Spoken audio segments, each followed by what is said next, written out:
Yeah, yeah. You know what it is, coming straight back at you, another review. Check this shit out. So, I upgraded my freewheeler, I made some upgrades and I got some other parts. You can see the Screaming Eagle exhaust. You can see the windshield now. You can see handle grips, chrome. These are all original parts, by the way, except for the windscreen. The windscreen isn't, but I got an original one coming. And with these tracks, if you buy an adapter kit, you can change the exhaust. I got Vance Hines exhaust on it, and I'm gonna start it up and give you a listen.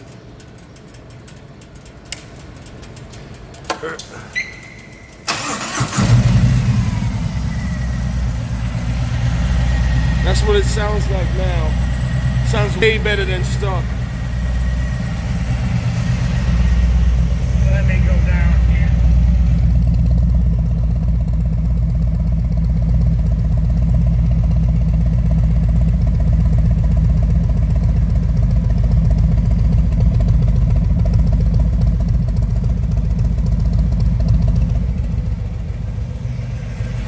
Let's give it a good rev.